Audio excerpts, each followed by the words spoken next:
Welcome to the Trashcats. Oh, fuck. I haven't fucked that up in a while. Dude, I know. I'm kind of glad you did. Gotta get one more. All right. Welcome to the Trashcats. I'm Richard. I'm Steven. And today we're going to look at the Blackmarket Organ trade and sell our kidneys on the dark web. Yeah, man. I got my Tor browser open. I'm looking at prices. We're all ready to go. Dude, my bathtub's already full of ice. Let's fucking rock and roll, dog. Fuck yeah. First, though, how was your week? Man, it's been okay. Been at this dumb, boring job. I think in like over 8 years, this is probably the longest amount of time I have to wear pants. Like seems like such a small thing, but like 6 hours into this like office job, I'm like ready to start tearing off my clothes. I'm like going crazy, man. But it's pretty chill. I come home and I just want to do cocaine and watch Fear Factory. I've been on a Fear Factory kick.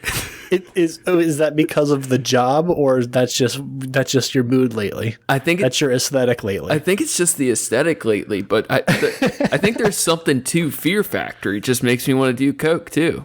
So I don't know, man. It's just been a. You know what? You said Fear Factory. I'm thinking Fear Factor with fucking Joe Rogan. That's what I meant. Oh, okay. Yeah.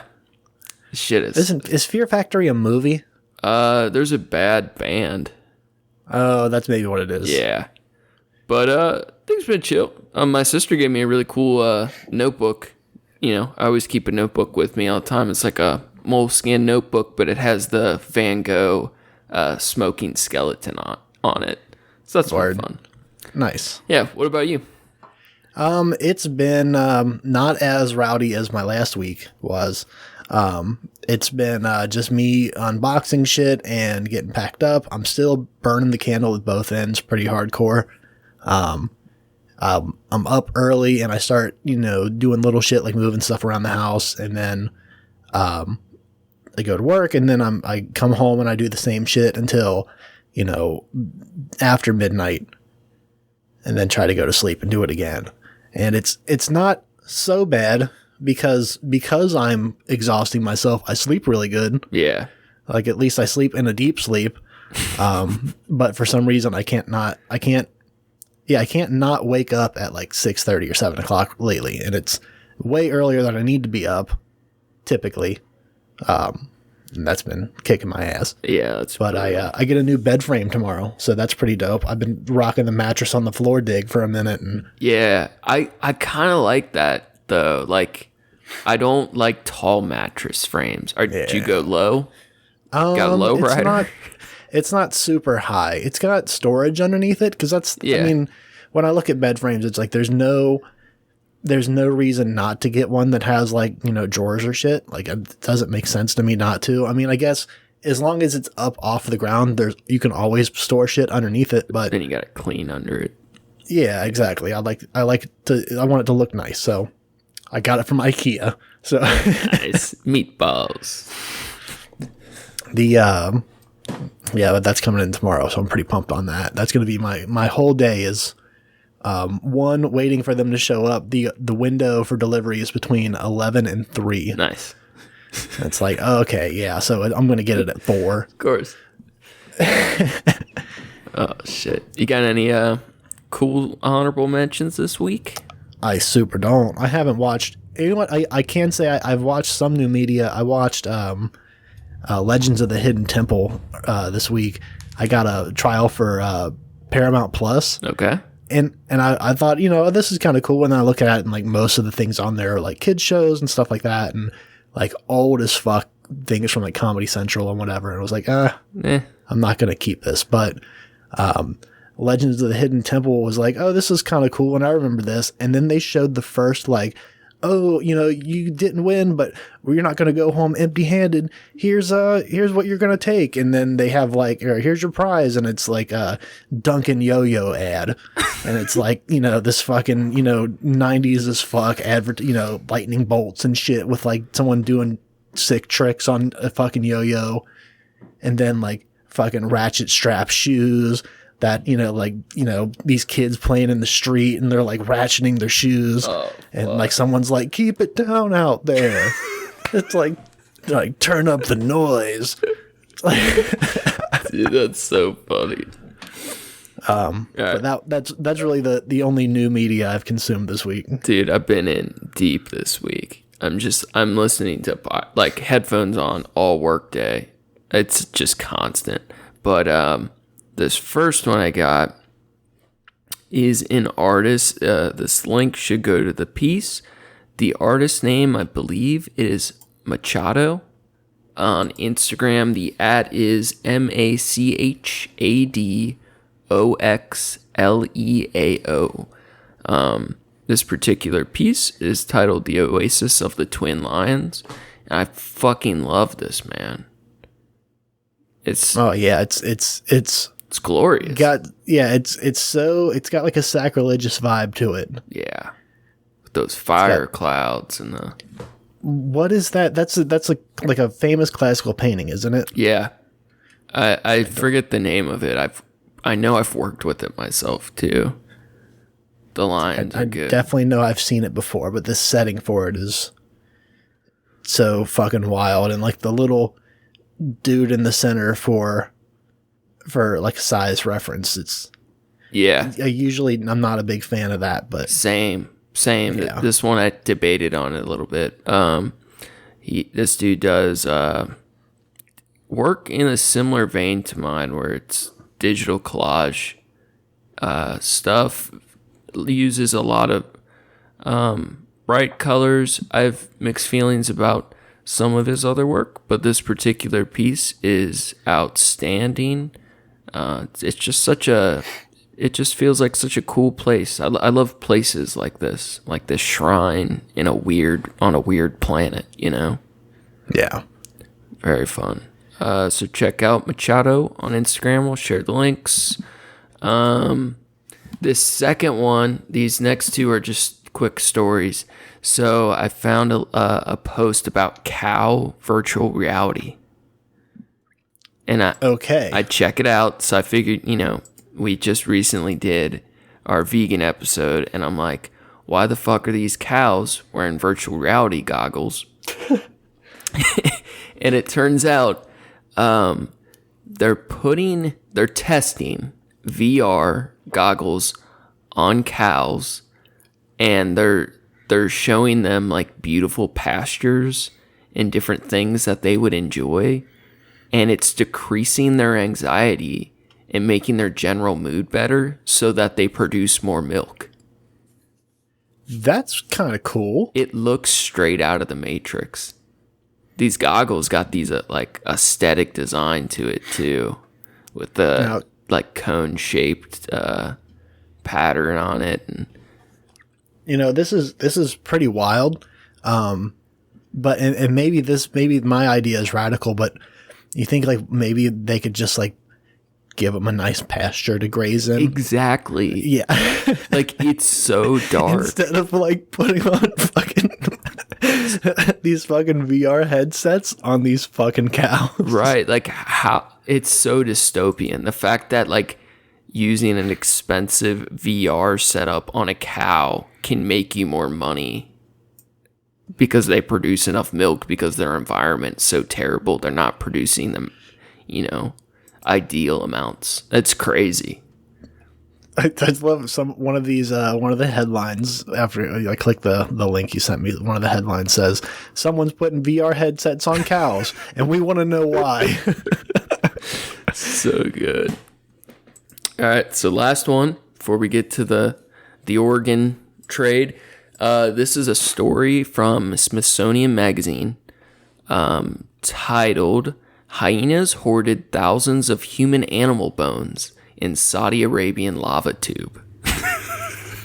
Which Jesus fuck, I think is Christ. Probably the coolest title of an article I've seen in a long time.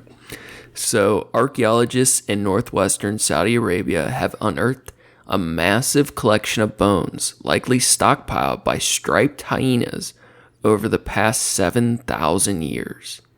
Wow. Found in the Jersan lava tube system, a sprawling network of tunnels formed by volcanic activity, the hundreds of thousands of bones, and they show these crazy pictures, belong to the last 14 kinds of animals, including cattle, caprids. How do you say that one? I always forget. Caprids? Caprids. I don't know. Horses, camels, rodents, and even humans. The researchers' findings are newly published in the Journal of Archaeological and Anthropological Sciences. Lead author Matthew Stewart, a zoo archaeologist at blah, blah, blah, blah, blah, says that they believe the bones are from hyenas' kills because after analyzing the cuts and bites and digestion marks on the bones, and that striped hyenas are very avid accumulators of bones. They like to keep their kills, which is so fucking cool. Yeah. Another key sign that hyenas were responsible for the huge pile of bones was the presence of the human skull fragments. The mammals are notorious for rummaging through graves for grub. It's always just the skull caps that survive, Stewart tells Gizmodo.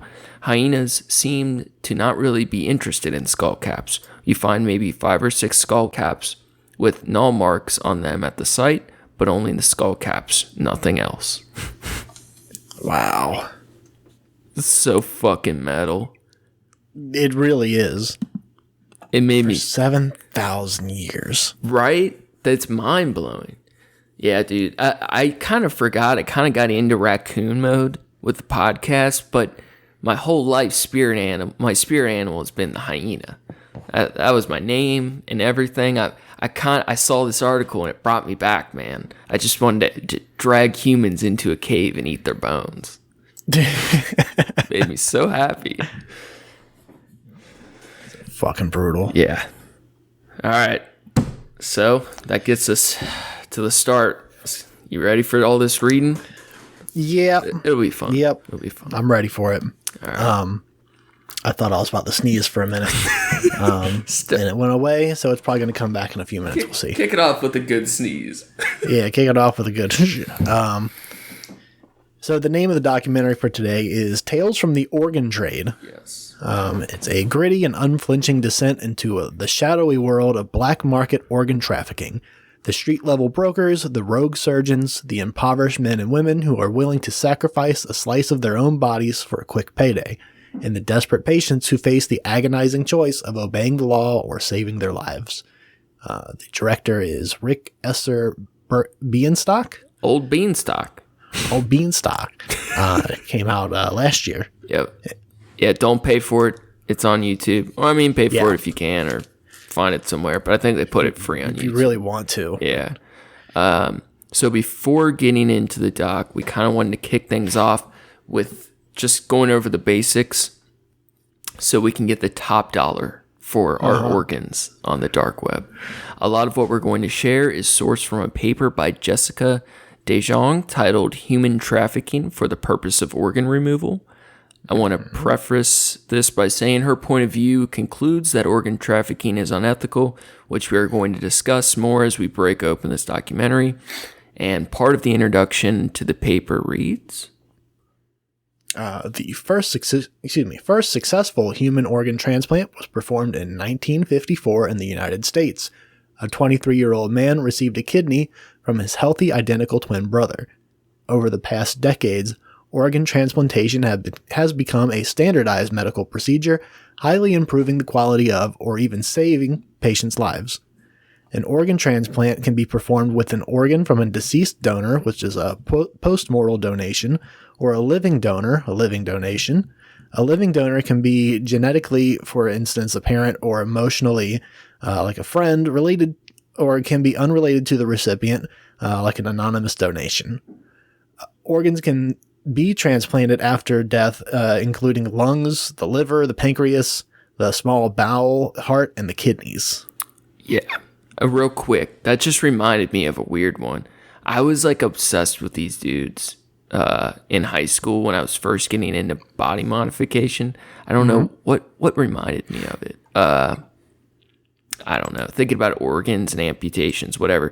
There's these 2 German twins, and one of them tattooed his full arm, and the other, and he had whether it was like a fetish or a mental condition. I think it was more of a mental condition where you want to like get rid of a limb. So he decides he doesn't want his arm. He only wants one arm. And his twin brother wants his brother's arm. So the dude tattoos his arms and then gets one of them amputated, and they put the other arm on the other twin's chest. Just a dead, tattooed arm amputated to his chest. And he kept it, like it stayed there for like, I think it was like 10 years. Jesus fuck. And there's all these photos of him like putting a shirt on and have to like flop the arm around through the shirt and stuff. How did he not like get like sepsis and like die? It was a big experimental surgery at the time. I think it was one of the first like big, I don't even know what the fuck you call it, transplants like that. But yeah, Google German twin arm tattoo amputation or some shit sometime. It's wild. Fuck. Yeah, man, it's so cool though, because I got really into like thinking about weird shit like that for a while. You said German twins, and I didn't want to assume it was gonna be like fucking just so wild right off the bat. But I was like, we'll see how it goes. And like, man, it went so much weirder than I expected that to be. The Nazis were all about the weird twin shit too. Oh, man. There's a whole town of Nazi twins. They did this study on a town. All kinds of shit. The kidney is the most often donated and transplantable organ. Although living liver and living lobe donation are possible, these forms of donation involve greater risks than living kidney donation and are therefore far less common. In 2015, as many as 92,000 some patients received transplants, 2/3 of which were kidney. Despite the increasing number of transplants being performed all over the world, with the aging populations and growth in heart and vascular disease, the number of people known to have organ failure is growing exponentially. Currently, the activity of transplantation worldwide is less than 10% of the global need. For each of the aforementioned organ waiting lists existing, the kidney transplant waiting list grows most prominently. That's the one they have the problems with the most. Yeah. At the end of 2015, over 180,000 patients were actively waiting for a kidney transplant worldwide, whilst over 11,000 people registered on national waiting lists died waiting for a kidney just that year. Due to medical technology innovations of the mid-20th century, in particular the development of immunosuppressant drugs which prevent organ rejection after transplantation, recipients and donors could no longer had to be relatives, but could be biologically and geographically distant. Consequently, transplant activities were expanded, saving the lives of many people. Since the early 1980s, the demand for transplantable organs has started to outpace the supply, especially in countries where religious or cultural considerations inhibit organ donation. In response to organ shortage, in 1987, the World Health Organization declared that organs should be donated without financial gain. Although the commercial trade in human organs has long been the subject of rumors and unconfirmed reports, over the past 15 years, journalists and scientists have indicated that the trade occurs worldwide. To date, the buying and selling of human organs is prohibited worldwide, except for Iran, where a governmental regulated system is in place. Although there is no reliable data about the scope of the trade, patients' global search for potential donors has generated a highly profitable black market and has led to exploitation of donor victims, desperately willing to sell their organs. In 2000, the United Nations established the first legal instrument to define and prohibit human trafficking, in which organ removal is explicitly recognized as one of the purposes of exploitation. It's fucking wild. Right. For a trafficking offense to be established, there must be evidence of an illicit act, i.e. recruitment, and an illicit means, i.e. coercion, for the purpose of exploitation, such as organ removal. An occurrence which was referred to by the prosecutor quoted above, a clear distinction needs to be made between the buying and selling of human organs, hereafter referred to as the organ trade, the organ trafficking for the purpose of organ removal, hereafter generally referred to as organ trafficking. Yeah. It's fucking wild ass shit. That paper she wrote, she's like the head of Jessica DeJong. She's the head of an international group that looks at organ trafficking. She had this like 100-page paper that really went into in depth. Didn't read it all, but it's definitely worth checking out if you're a super nerd. Right. But this documentary is fucking wild, man. Yeah. The thing is, like, I understand, you know, where it gets into the human trafficking that gets fucked up. Yeah. But, like, I should be able to sell my kidney. Should be able to sell anything you fucking want. It's like, if it's mine, and, like, if I felt like I needed the money for it, if that's the thing is, like, if I'm making the choice and I'm getting the money for it, that should be fine. If other people are making profit off of it, that's when it's fucked. What worries me the most is like the crazy world it would be where the poor have to trade their organs to survive. But I still think we should be able to. It's kind of like how suicide is illegal. Like, what the fuck is that? Well, like we have no free will. It's just, I don't know. But we're gonna get into more of the debate. But this documentary starts the establishing shot. I'm always crazy about establishing shots. Anytime I watch something, Sarah always distracts me right as I see these, and I lose it every single time. So this one, I caught it. It was the first shot was of an organ transplant surgery. They show the doctor making incisions. Then they do this little montage of all these Filipino men with their massive scars. And it's like a pretty shocking series of images right out the gate. Yeah. And on the black market, you can buy all kinds of organs and tissues, corneas, eggs, liver slices. Like we said, though, the top seller by far is kidneys. Yeah. This documentary begins by taking a look at people who sell their organs and features a montage of Filipino men with massive scars from kidney removals. We then meet a man who's struggling to provide for himself and his family, so he decides to sell his kidney so he can buy his family an actual house. He's going to be paid $2,500 for it. Sometimes the wages for a week for him are as low as $2.50. So, like, that's a huge... It's a chunk of cash. Yeah, for him. It's a house. A local woman named Diane is the organ broker for their community, and she's even donated her own kidney as well. Diane. Man, that was like the first little twist where I was like, oh, fuck, this is getting dark quick. Yeah. When your neighbors are your organ brokers. Right. And she's going around with her cell phone from the doctors getting lists of dudes willing to sell their shit and with their blood types and stuff. I was like, oh, man. And she's just this little woman named Diane. Diane's doing them dirty. But it's like... otherwise unassuming looking woman. Right. But it's like she went through with it herself. Like, she's not rich. I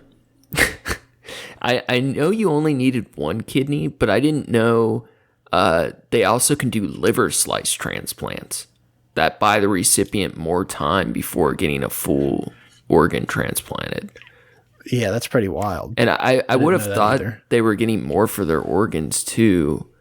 Same. But I guess based on how much money is worth to them, it's still a lot, but it's pretty crazy to think $2,500 for your fucking body, parts of your body. Right. Can you even imagine if someone said, "Hey, I'll give you $2,500 for your kidney"? You'd tell them to go fuck themselves. I definitely would tell them to go fuck themselves, but there are definitely times in my life where I would have taken that. That's pretty brutal. It's crazy, man, right? I thought like doing like getting in like an illegal organ was like exclusively for like super villains and gangsters, and it's like all these just normal people, you know what I mean? Yeah. Exactly. Like, how the fuck is this going on in these small villages? And like at hospitals across the world and shit. Right.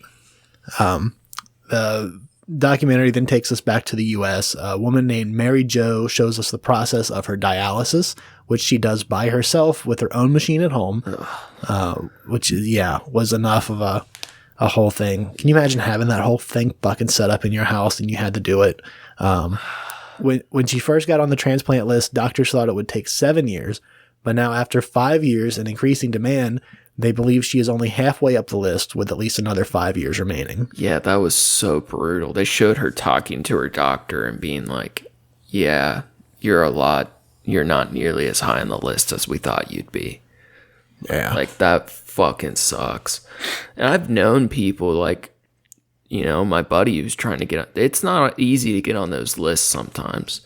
Like, especially if you have any other illnesses or mental issues, addiction, all those things. Even at just being a smoker. If you can't quit smoking, you got to have quit smoking for a couple years before you get, you know what I mean? Like a lot of people that need that shit, it's because they had another problem, and it just gets harder and harder to even get on the list, or you get booted for Yeah. It's fucking brutal. We actually did a fundraiser when I lived in Florida. It was for a guy that I didn't really know him that well, but he was in a brewing club, like a beer brewing club at like a different brewing club than ours, and we'd meet at like different events and stuff like that. And were you brewing your own beer? Yeah, for a little while. I kind of remember that, but I never saw it. Like, check it out though. Yeah, my dad built his own dope setup for it. It's really cool. But anyways, he was starting he started a fundraiser for his mom, who needed a kidney transplant, and he was donating his kidney, but it was just like to cover the costs of it. And they did it and went through it, and it was really successful. But if he hadn't done that, she likely wouldn't have made it. So fucking wild. Yeah. Yeah, and Mary Jo had all those. They showed her and a couple other women because they're doing dialysis every day. They got massive infected injection sites. Oh my God, that was fucking hard to look at. So fucking brutal. It reminded me, it was just some straight Requiem of a Dream type shit. I was going to say like Akira shit, like from anyone that's seen that fucking anime movie knows that's the fucking end scene of it's pretty fucking brutal. Dude, that feeling, if you, like, collapse in a vein or like getting an infection like that is the scariest shit ever, too. That if I ever told you the time I was I had just gotten a DUI and I was in DUI classes for probation. Mm-hmm. They do this thing where they lock you up in a weekend at a hotel. And you do classes all weekend, and they evaluate your level of drug addiction to see if you can go through with normal probation or you have to go to drug court or whatever, right? Mm-hmm. And I knew they were going to drug test me. So it's like everybody brings their drugs and waits for you to, you got to piss clean, and then you can get high in your hotel room.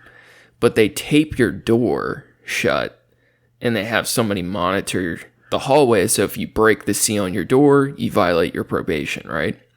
So, but everyone there is getting fucked up at the same time. And it's like, as soon as you pass the piss test, I remember going up to the hotel room and shooting up a bunch of stuff, and I missed. And dude, my arm was swelling up so bad. Oh. And like, fuck. It was already infected from like earlier that week. And my arm was like 3 times the size. Oh. And I'm like, what do I do? Because if I leave my room and like go get help, then I'm going to jail. Oh, fuck. Dude, it was so scary. I just had to wait it out and leave and get antibiotics like a couple days later or whatever. Jesus fuck. So scary. I can't imagine like this woman, Mary Jo, having those. I mean, hers was way worse than mine, too. You know what I mean? Like, they're living with that every day. Like, that's oh, dude, so they showed scary. her mom. Oh, that. Oh. That was horrifying. It really did look like an anime thing, like a monster. Yeah, something under their skin. Yeah.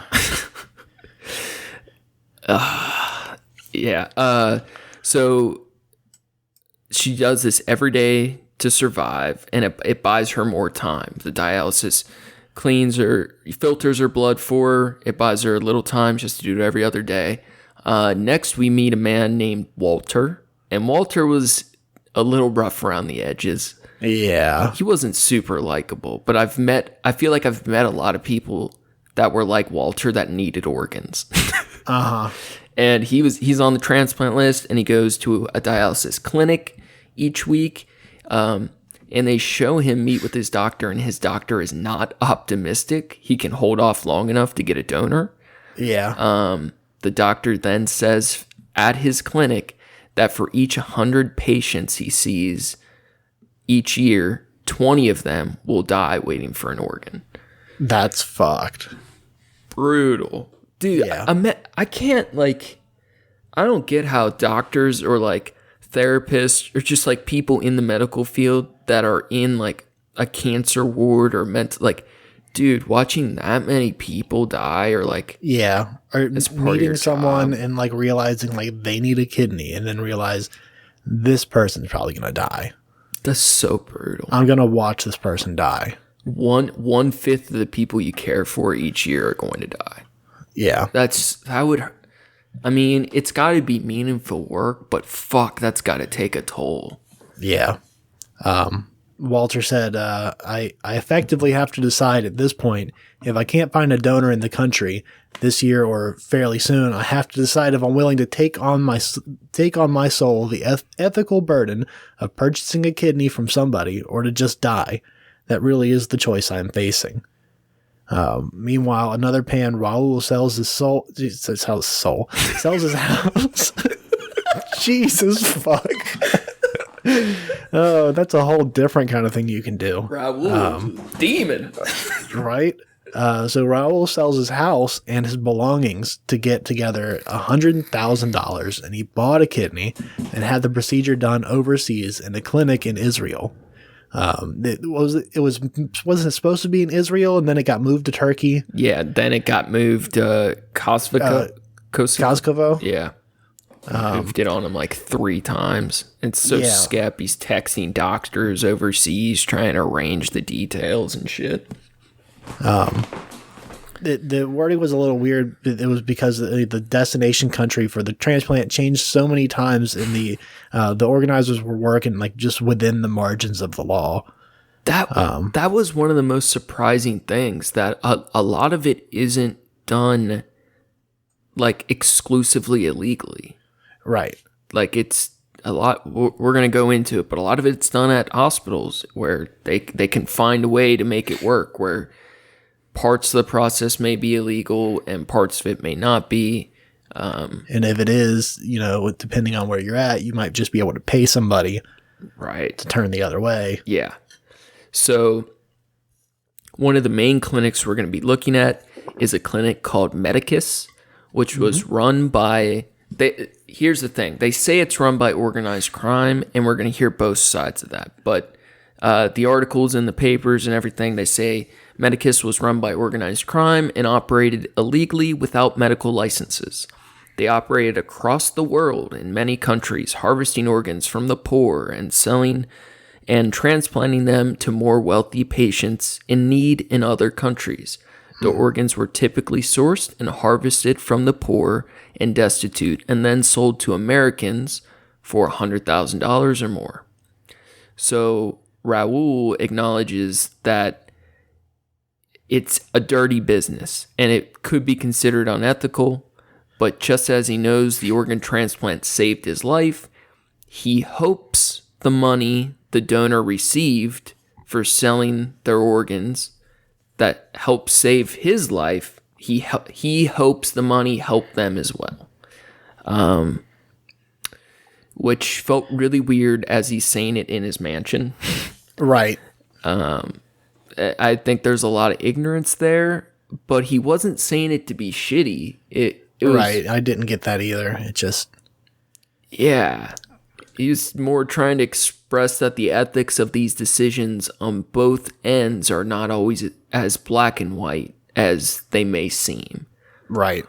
I think there's some truth to that, but it also sounded like a lot of copium. Like this dude's trying to find ways to cope with his decisions. Yeah. So we meet. So within Medicus, there's a doctor. I guess it was like their main doctor that they went through. Yeah. Dr. Youssef is dubbed Dr. Vulture or Dr. Frankenstein. It's fucking. He looked like it too. He really did. He looked like a fucking vulture. Yeah. It was one of Turkey and Europe's biggest black market organ traffickers, admitting to thousands of illegal transplants with a no questions asked policy about where the donor organs came from. He is currently on the run from Interpol and an international manhunt after being caught on video negotiating the cost of an illegal organ purchase. One of the prosecutors in the file claims that 10 to 15% of all organ transplants are illegal and inhumane exploitation. Despite being wanted on the run, the documentary team was still able to easily reach out to Youssef the Dr. Vulture through his public website. It was so easy. They're like, we'll shoot him an email. So that's where things get pretty weird. And by the way, that 10 to 15% of organ transplants are estimated to be illegal and inhumane. That's basically art museum numbers. Like of how many forgeries are in an art museum. It's about the same as illegal organ transplants. The Dr. Youssef, creepy dude, but we're gonna get into the nuance of it because some of like how they title him, like the Dr. Frankenstein, Dr. Vulture, to the saying he's organized crime. All these things kind of have, everybody's putting their own twist on it too. So while there is a global crackdown on black market organ trade, business is still thriving in the Philippines. Diane, the local broker, receives a text from a doctor that an illegal surgery is about to occur, and she reviews her list of possible candidates to buy the kidney from. Each donor must simply explain to the hospital that the organ recipient is someone they personally know and must be done for altruistic reasons. They must sign paperwork that they are choosing to do so for moral reasons and have not been coerced to do so. Diane then preps the donor, before going to the hospital, she preps the donor on what to say, and a few days later, they have these meetings, like they know it's illegal to do this for profit, so it's all done, quietly, and then when they go to the hospital, they're prepped on how to address it with the doctors, and they fake the relationship to the person receiving the organ, and they say they're doing it out of the love and all this shit. And they're lining up to do it. Like they had two different guys in particular that were like trying to, sell their kidney. Yeah. And then a few days later, the original donor is told he's too old and he is like crushed. Like that was his future house. That was his family's chance out of poverty or a chance to start a business he wanted to do. So it's all just gone because he wasn't the ideal candidate. The doctor had decided to move down the list and go to a younger male candidate. And maybe eventually he'll get his chance to sell his organs, but not today. It's fucking wild. Yeah, that's some literal cutthroat shit. Yeah. Meanwhile, Walter looks online at the possibilities of having an organ transplant done in India. We even see people looking to buy or sell organs on Craigslist at one point. Those Craigslist ads are no fucking joke, man. Right? You can do anything in the world on there, I'll tell you what. Walter's daughter feels distraught of her father's choice to potentially take the advantage of a poorer person. Walter's wife agrees, but feels like there is no other choice, and she doesn't want him to die. Everyone in the film really feels like the system has failed them, and that it's up to themselves to find medical treatment or the money to survive. Yeah, man. Watching Walter, that family dinner, that was brutal. That was awkward as fuck. Because they didn't fully explain, but it seemed like it was a possibility his daughter could give him an organ, but she was too afraid and didn't want to. Yeah. So I mean, because that puts her up for like having, health issues for the rest of her life. It does, but most of the time it's okay. I know if it was our parents, we would, but it could have been a stepchild. They didn't really get into the details of that family dynamic, but they were all fucking sad. Yeah, there was definitely of course I don't blame you for making that choice. But like you're killing secretly me. They did. Yeah, it's like, but I'm going to die. So that's the choice. You've made that choice. You're killing me. And she was like, yeah, I don't think you want I don't think I want to give you my organ, but it's pretty fucked up of you to buy one from somebody. Like, yeah. It's like, damn, that's a rough dinner. So yeah, we see later the Medicus Clinic. They operated for years. It wasn't like a brick and mortar location. This was a crash team transplant site that would operate at different places. But they did have one location that some doctors would be at, and eventually they were raided and shut down. I think they operated for like 10 years, though. It was pretty long time. For a long time. The head of the clinic made bail and has since disappeared, of course.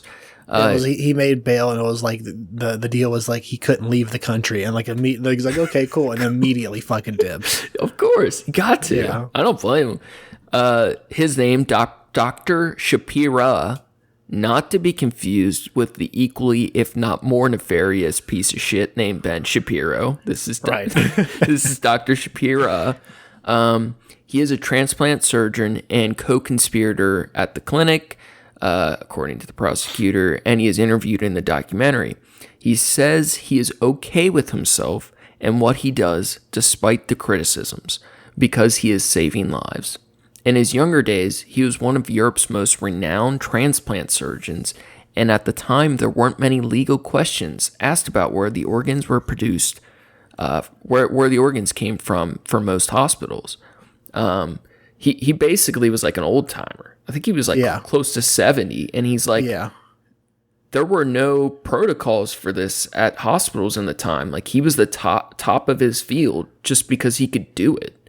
Right. And he said, quote, "People want to live, and nothing can change this. And if a government can't find a way to find them a kidney to give them a life, then people will continue to pay for it." End quote. That's like a perfect conclusion on black markets in general. Not right, not even just organ shit. If you can't find it legally, it makes it that much simpler for me to find it illegally. Yeah. Even if it's like downloading, fucking pirated shit or whatever.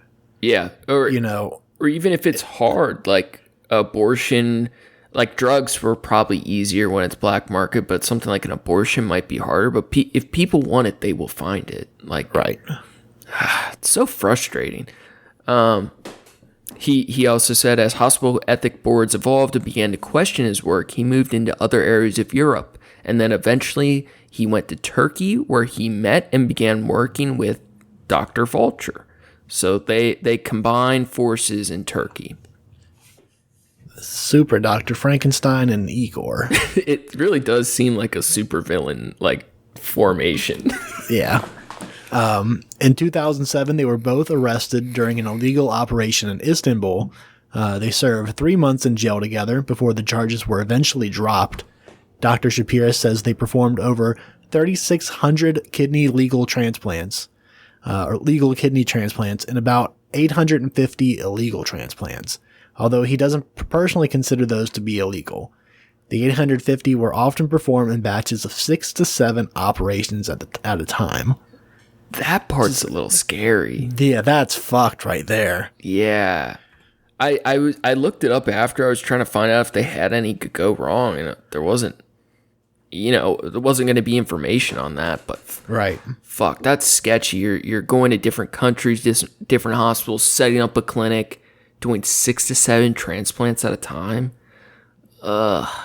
That's dark. Yeah. But I liked Dr. Shapiro. he altered my perception of what I thought this film was going to be a little bit. Right. It's crazy. Keep in mind, each transplant is 2 surgeries, one for the donor and one for the recipient. They got to cut them open, chop, chop, chop, sew them up. Chop, chop, chop. On both people, so it's really like 2 surgeries that are very intense. They would travel to various countries to perform the operations and often paid the local law enforcement for protection or permission. They sometimes disguise the patients with methods such as using various like arm or like full body like upper body casts and like different shit, or bandage the face if it was for the eyes, or different shit. But most of these operations were done at legitimate hospitals. It's not the warehouse in a weird part of town. They had a legitimate facility. Yeah. Dr. Shapiro went on to say, "I'm sure the same people who are against this or who condemn me, if they needed a transplant, wouldn't they do anything to save the life of a loved one? What they would." I think he's 100% on the mark with that one. Yeah. It's fucked up. I mean, what the fuck else are you going to do if you have the money? Right. It's just only bad at all because it's such a sketchy business. You're not going to the Better Business Bureau or filing a lawsuit if you get fucked over. Yeah. And the possibility for that, it could be so high. Yeah. The prosecutor who had worked on the Dr. Vulture cases and Medicus said that the truth is that donors were exploited and were extremely vulnerable, and that the organs were harvested is an outrageous act. Dr. Shapiro acknowledges that it is easy for the donors to be harmed or left unpaid, and that it is a valid argument against black market transplantations. But because of his work being done through actual hospitals, his patients never had that problem. Maybe other people did, but not ours. Ours were as legit as you could get. He said, "When I know I can save a man's life, should I tell him I can't because it's illegal? I can't say that."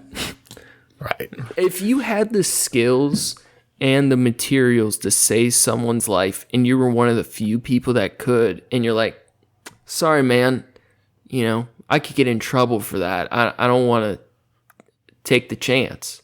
Right. It feel like, not in general, but from that perspective, it would feel unethical not to help. Right, exactly. And I think that was his whole point of view. And he spoke I think what helped too is he wasn't like Dr. Vulture, who seemed a little more insidious. He felt like he was very gentle in his approach. And that all could be a con. Who the fuck knows? But he seemed very genuine that he did want to help people and he felt an obligation to do so. Right. It's confusing. Yeah. There's a lot on either side, and it's and it's true. Like, there's definitely, you can say where there's people being being exploited and they're vulnerable, and like, absolutely, like, that's, it's fucked and it shouldn't be that way. But if there's a way to do it in a more, I don't know, it's like if the donors are being taken care of in some kind of a way, it's hard. It's fucked. I kind of think once you're dead, like, I don't think we should disrespect people's bodies, but I don't think you have the right to be like, you can't use my organs to save someone else. Yeah. I kind of think like there's a relatively easy solution. Just do it anyways. Yeah. Oh, you didn't sign up to be an organ donor? Fuck you, we're taking them. Well, for all you know, you're not. So that's all that matters, right? We'll keep all the, if you want an open casket or whatever, we'll keep all the ones that people are going to need to look at. Right. You don't even need to keep eyes. You can take those out. Yeah. We'll put marbles in there. Put some marbles in there. Don't put marbles in your nose. So we go back to Manila, I think. Yeah, in a small province near Manila, it is so common to sell organs for money. There are even support groups, primarily of men who share their experience with others. They spoke about how they spent their money and how quick it was gone, and often how they were not paid and what was agreed upon. Many of the men do not regret their decision despite the manipulation. They did so by choice. Yeah. Type O blood type is the most coveted as they are universal donors, but most of the type O's have already donated. So in the groups of men, as many of 30 of them at a time, they live in barracks waiting for the chance to sell an organ based on the need for their given blood type. That shit was shocking, bro. Yeah. That I didn't expect it to be such like a prominent part in this small village ecosystem. Like the fact that these doctors or clinics or this organ chain of trade even sets up barracks for these desperate villagers who are happy to do it. They're like partying, excited. They're talking about how they blew their money or how they're going to use it responsibly, how it will change their life. They're in support groups. If, like, it's crazy. I don't know. It was just shocking. I didn't think it would be that big scale. Do you know your blood type? I don't. I think I'm B. I'm type O. Ooh. Yeah, I donate that shit like a motherfucker. I haven't done it in a while because of COVID, but you could be my Mad Max blood bag. When the world goes to shit and the Taliban strikes back, we can hop in my Honda Civic. I can put you on the roof of the car, run an IV to me, and we'll take on the world. Damn right. That's how I pay my way into Renfest, is donating blood. Do you do that, or have you done the plasma stuff? The plasma stuff? No. Like selling your plasma for money? Oh, no, I should do that. It's actually pretty fucking good money. It's like $100 each time, at least. Fuck, I'm down with that. Yeah, it does take it out of you. That's a day of work right there, man. It is, though, because it's not like blood, though. Like, it drains you more, because they're I've never had like the, after you donate or whatever, some people say they get dizzy or something like that. I've never had that before. The only time I have is when I hadn't ate, but from what I understand, doing the plasma is more draining because it's they're taking it more, like filtering more out of you, and it's the whole blood platelet. But I don't know. But I know a couple of people that do it. When I was like in junkie mode, was always wanting to do it, but they, try not to have people using intravenous drugs donate blood. Right. It's a huge problem for them, though. You get a blood transfusion and you get a little buzz on it. Some good blood. God damn. Fucking A. So some of the men at these barracks, some of them use their money when they get paid after the surgeries. They use their money more wisely than others. Some join these support groups and talk about how they feel like cheated in a way because they didn't know how to use their money, or because I think it's just like a feeling of loss, like they wished it went farther. And then other men use it to change their families' lives. They start a business that gets passed down to their children. They build better homes.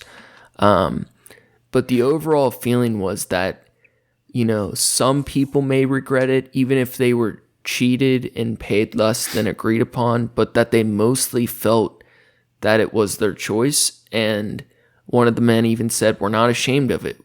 We were able to build a home." And it seemed like the people echoed that sentiment, at least it was their choice. Right. Other men face the possibility of renal disease, which they cannot combat with just one kidney. This also can mean if they were sick when they gave their organs, that the person receiving the sick organ would be at major risk as well. That's pretty fucked. That is shitty. That's scary. Can you imagine spending $100,000 and getting a shitty liver or getting a shitty kidney? Dude, that could be so much worse than not getting one at all. Like, if then waiting a little bit, you know what I mean? Like, yeah. Waiting a little bit, just 12 years. It's just it's a real problem. Hold out a decade. You'll be fine. You'll be all right.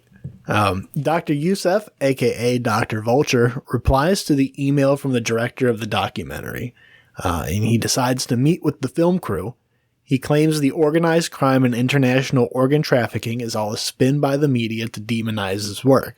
While he blames the media, he acknowledges his work was at the margins of the current law, but not illegal. Yeah. It's like some fake news shit. He's like, fuck y'all, this is bullshit. He has been legally accused of illegal operations 10 different times by the Turkish legal system, but each time he has been acquitted. He claims all of the paperwork for his surgeries are legitimate under the current laws, and that the problems around his surgeries are for the ethics boards to figure out, not the surgeons.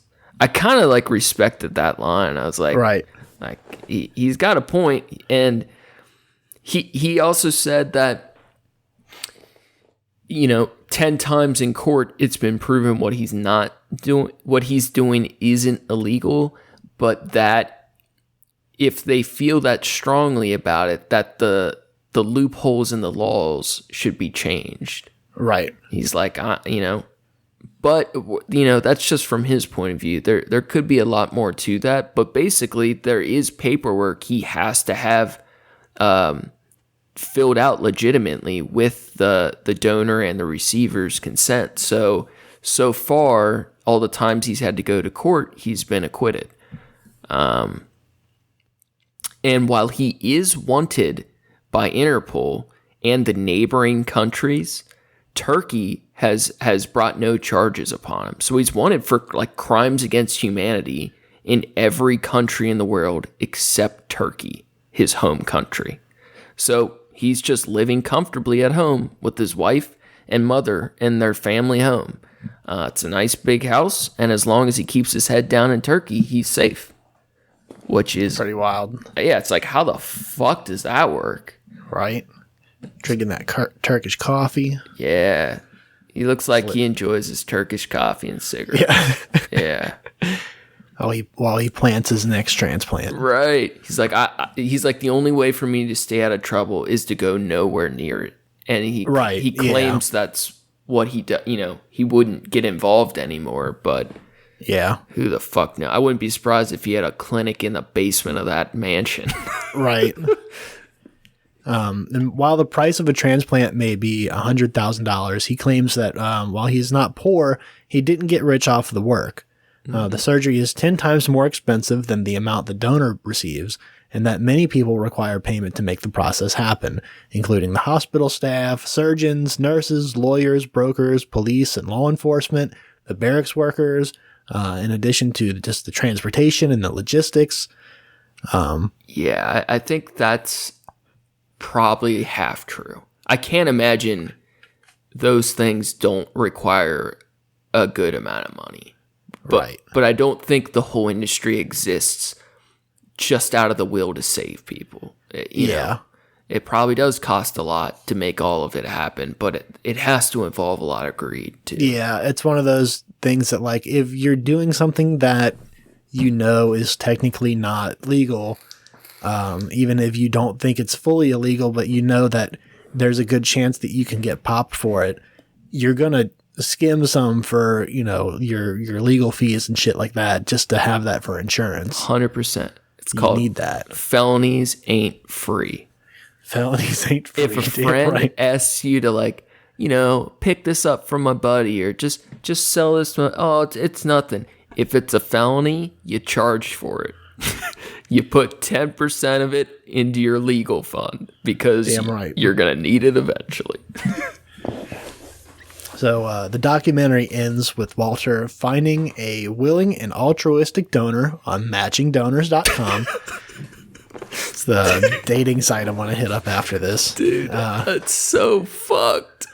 And they agreed to give him our kidney and for free, and it does save his life. Yeah.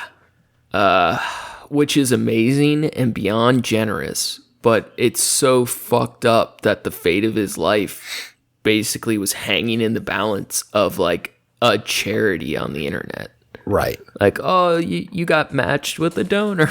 like what about they swiped right. Right. Like, what about all the people on matchingdonors.com that didn't get a match and that can't legally get an organ by any other means? It's like, fuck.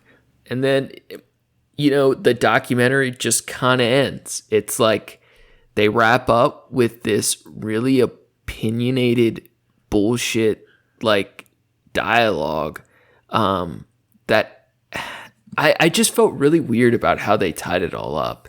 They advocate for, so like, Fades to Black, they do a couple like dumb things, and then it advocates at the end for a government regulated system to compensate kidney donors. That says, as a Blur song plays in the background, it says kidneys would be allotted anonymously so that everyone, both rich and poor, would be able to get a transplant. Advocates believe it would get rid of the waiting list altogether. The World Health Organization opposes all efforts to legalize payments for human organs. Why did they have to use the Blur song? You know what's funny is after watching this, like before watching this, I hadn't heard a Blur song in a long time. And after watching this, I've heard Blur like 3-4 times in the last week. Blur is the Gorillaz singer. I didn't know that. It all makes sense now, doesn't it? It's all full circle now. It's Damon Albarn, right? And then the next slide reads, all right, this is so weird. The next slide, I don't even know if I disagree, but the next slide reads, I just have to make the point. So this documentary was basically like a propaganda piece for like policy change for organ transplants. Mm-hmm. Yeah. I don't know if I disagree with their point or not, but it took a weird turn and then like made a hard sell right at the end. The next slide read, the National Kidney Foundation, the most prominent advocacy organization for kidney patients in the U.S., is against a pilot program to see if financial incentives are valuable solutions. They believe it would be a corrosive effect on the ethical, moral, and social fabric of society. And then the last slide read. Do you remember? While you listen to this podcast, about 118 people died of kidney failure. Bruh, it was such a crazy way to end a documentary. Yeah. They said while you watch the documentary, 118 people died. It's like, I don't... And their point... Like, damn, I should have ended it sooner. Fuck. Why'd you make me watch this? So their point of view, right, is that they believe the systems for organ transplants need to change and that they should legally be able to compensate people for their organs. That's what this was all about, right? Right. I don't know. I think I agree. I think you should be able to sell shit, but it is scary. Like Yeah, there's once again, it's like the idea, it's good in theory, but there are so many different avenues that could go down where it gets fucky that it's not, like you said, that could lead to a potential where, like, poor people are selling their kidneys on the regular just to survive. Yeah, it'd be a dystopian world of the future poor people of the world. You're like growing limbs and then harvesting them, chopping them off. Yeah. And by then we can regrow organs, and we're growing our arms and livers and kidneys like newts and chopping them off. And like by the time you're 22, it's like, a rite of passage to get your fucking kidney taken out. That's how you get your down payment on a house. Right. That's how you go to college. Like, sold my left arm and my like, So I'm going to community college. Right. So here's the big question: should it be legal? Where do we go? It's. I mean, my instinct, my reflex reaction is it should. Same. Like I said, I'm sure there's a lot of stuff to dial into that I'm just not thinking of, and to sit down and think about it long term is, there could be things. I'm not worried about the moral, effect on the fabric of society or whatever the fuck. That's stupid. What a stupid society blanket. Made of. This fabric is so dirty and smelly. Fuck this stupid society blanket. This fabric's fucked anyway. Please throw it in the washer. I'm saying we go to Joann's and we pick up some new shit and we start selling kidneys. And all right, and it's the whole black market thing. It's already happening. It's not.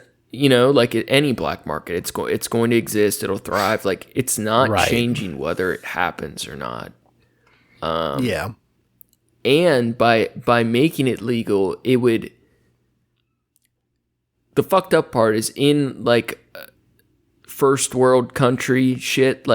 It would guarantee a lot of these surgeries are done in real medical facilities. They'd be done safer. People would be getting paid, but everything about it would go a lot more smoothly. But if it was legal worldwide, we would see a lot of struggling countries really taken advantage of too. Yeah. Which makes it so fucking hard to know how it would really be implemented or the repercussions of how it would truly affect people. Here's how I picture this on because when you think of the economy for it, you have to think of supply and demand, right? So it becomes a regulated thing. It's open market.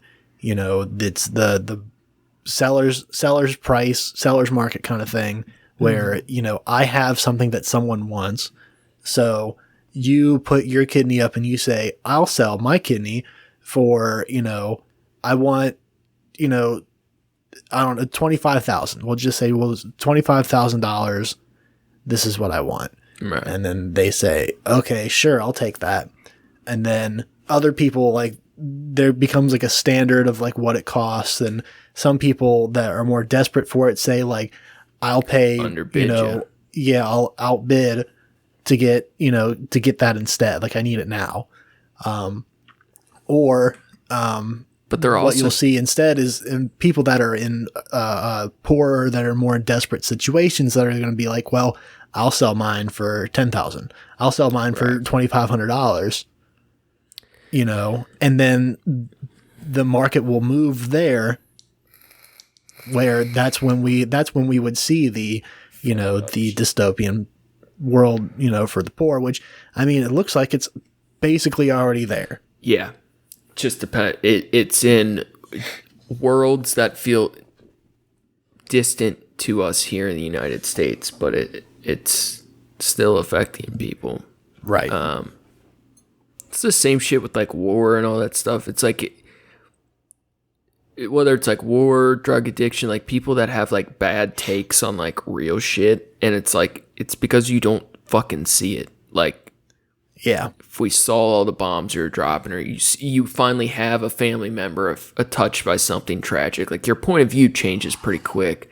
Yeah, absolutely. Yeah, because my guess is in the poorer countries, there would be such a increase in supply that the prices would plummet, and you could see people selling vital organs, because at least there would be more medical checks, because right now they don't even know if your organs are healthy. They could be removing a kidney, you find out you needed the fucking other one. That's what happened to one dude. So it's at least some of that might be curtailed, but you could also see people selling their body parts for very little money. That's scary. That's why the World Health Organization or these different groups don't want to have any, I don't even know if they give a fuck or not, but they don't want to have any like liability in trying out a system that could have these effects. Yeah. It would change the world's supply of organs drastically. Yeah, absolutely. Like donating blood. Yeah. I would gladly give my shit up if I knew it was going to help anyone. I don't know if you want my dirty organs, but... They're like, oh, I need a kidney. And they're like, oh, we got this one from this guy. Like, oh, I don't know, maybe not. It's got a couple years left on it. It's got 100,000 miles, but I think you can squeeze 2 out, no problem. He's only 29, but it's got the kidney of a 56-year-old. It's a perfect match. I did just find out last month I have no permanent liver damage. And I was like, holy that's shit. pretty dope. They're like, your levels are fucking great. I was like, what the fuck?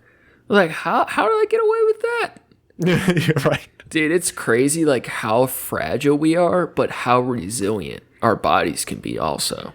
Yeah. Do you see the thing about like how quickly your lungs start to rebuild themselves after you stop smoking? 8 years and you get most lung capacity back. That's a lot of time, but in the grand scheme of things, that's why you just got to speed it up with HGH stem cells and steroids. Oh boy, get you some stem cells. Dude, I'm telling you, if I get the money, I'm going to be doing some fun shit, man. Yeah, it is. I did notice a couple years, I still vape, whatever, which still does damage, but by comparison, so little. But within it's probably close to 6 years now. But within a year, my lung capacity drastically recovered. Nice. Like I was out of breath all the time upstairs. And it's like, I think this year I've biked almost 4,000 miles in the last damn son 10 months or whatever. Nice work. Thank you. It's like nothing. It's hard to believe my lungs are the same lungs. Now, there might be some of this in the edit this week, but I sound like I'm out of breath because I didn't have my my nose clamps nasal spray. You got to take them nose clamps. And I'm sitting here and I had to turn my AC off, so my room's all hot now, and I haven't been able to breathe through my nose proper for the last hour. It's so hot. We both have to turn off our ACs and fans to not get background noise. And there's times I'm just in my boxers. I'll wear a shirt and I'm like, got that Zoom call, man. Oh, it's so ridiculous. I was thinking as I started getting warm earlier, man, at what point am I going to pop this shirt off? Right. Take off my fucking headphones and try not to hit the mic. So I think our gut instinct is that it probably should be legal, but it is scary what fallout there could be. Right. I don't feel confident in my decision on this. I don't. Yeah, that's what Sam. Because the problem is to regulate it, you need government involvement, which means government's getting a cut of it. Yeah, and people are that's making, also bad. The medical system will be incentivized to transplant as many organs as they can. Right. Yeah, I feel like I would yield my position to literally anyone who knew more than me on this one.